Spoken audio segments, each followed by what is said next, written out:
all the costs of home ownership are going way up. And Americans, most of them, they don't buy the house. They buy the monthly payment. Doesn't matter what the house costs. What matters is what do they have to pay every month to live there?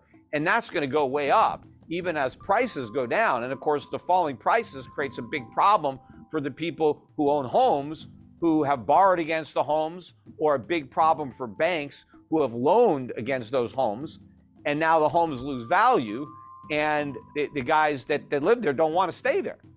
And now they have to sell these homes in a market where mortgage rates are way up, and so people can't afford to buy them. So it's a real disaster that's coming in housing, but it's not going to reduce inflation. Inflation is going to go up even as the economy goes down. So, the Fed has put us into a box, and there is no way out.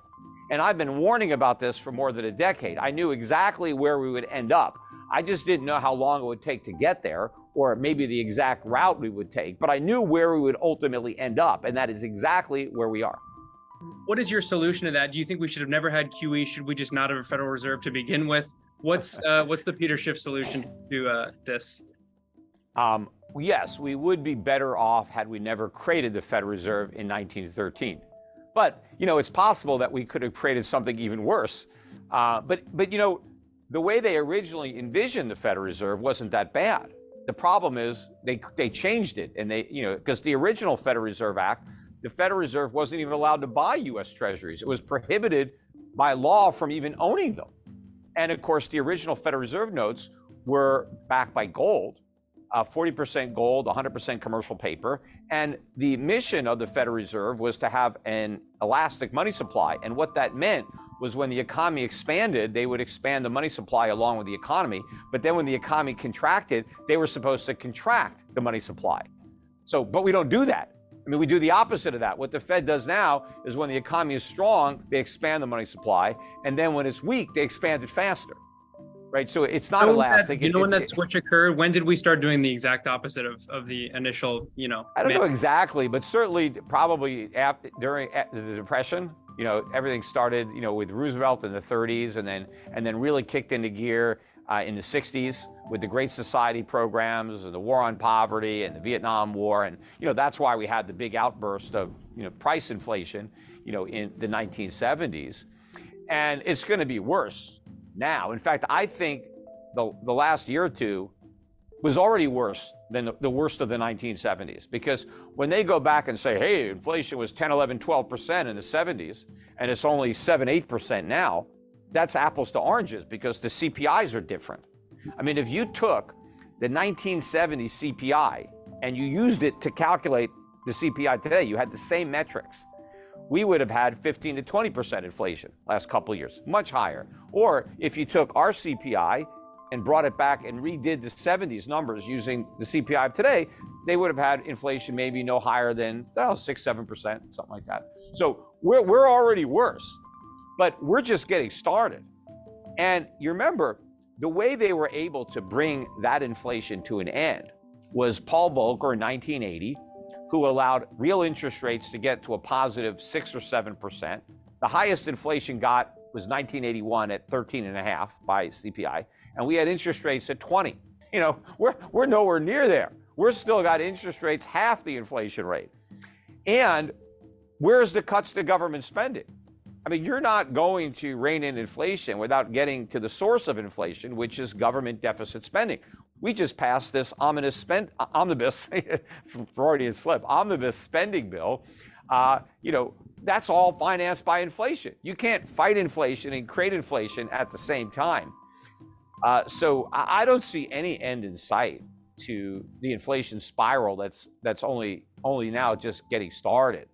And that's why it's so important that people act to protect themselves, because the vast majority of people are going to get eviscerated by what really amounts to a tax. This is how the government is paying for all the programs, all the spending. We're not getting anything for free from government. Everything government gives you costs money. And the way most people are going to pay for the cost of government is through higher prices. And we've only seen the beginning of the price increases that are coming. So you mentioned the importance of fiscal spending there, and the Great Society, LBJ's big welfare push being partly to blame for the inflation, and then Reagan's welfare cuts helping to rein it in. So let's say Jerome Powell, holds true and keeps raising interest rates, but then President Biden, continues various stimulus programs, unemployment, welfare things. In that sort of scenario, could you get rising inflation, rising CPI, despite interest rates also rising, given what the fiscally what. Sure. Again, remember, interest rates are another price too. I mean, if I'm a business, I've got raw material costs, I got labor costs, I got rent, and I got interest if I've borrowed money. And as my interest rates are going up, I mean, that's another cost that I'm going to look to pass on to my customers through higher prices. So all else being equal, rising interest rates are adding to the inflation problem. The way rising interest rates are supposed to slow inflation is by slowing spending and increasing savings. That's what has to happen. But that hasn't happened. If you look at consumer consumption patterns, they're spending like crazy. The savings rate is near an all-time record low. It has collapsed. And credit card debt, mortgage debt, auto debt, student, all-time record high. So the rising rates have done nothing to alter consumer behavior. And so they're going to do nothing to bring down inflation. The only thing that's happened is we've had a pullback in commodity prices, oil prices, other things that moved up the most, the quickest, they've pulled back. And so that's creating some hope that maybe we've seen the worst of the inflation and now it's coming back down. But no, those prices are going to consolidate and hit new highs, probably even this year. And the other thing that's causing some hope is that real estate prices are finally coming down.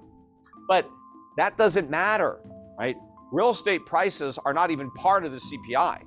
What's part of the CPI? Owner's equivalent rent. So, and that still has a long way to go up. But the other factors that are there, utilities are in there, insurance is in there, maintenance costs are in there. All those things are going to go up. So even if the price of a house goes down, let's say a house that was $400,000 comes down to $300,000. It's actually going to be more expensive to buy the $300,000 house than it was to buy a $400,000 house a couple of years ago, because the mortgage rate is much higher, your insurance cost is much higher, your maintenance, your property tax. I mean, all the costs of home ownership are going way up. And Americans, most of them, they don't buy the house. They buy the monthly payment. Doesn't matter what the house costs. What matters is what do they have to pay every month to live there? And that's going to go way up, even as prices go down. And of course, the falling prices creates a big problem for the people who own homes, who have borrowed against the homes, or a big problem for banks who have loaned against those homes. And now the homes lose value. And the guys that live there don't want to stay there.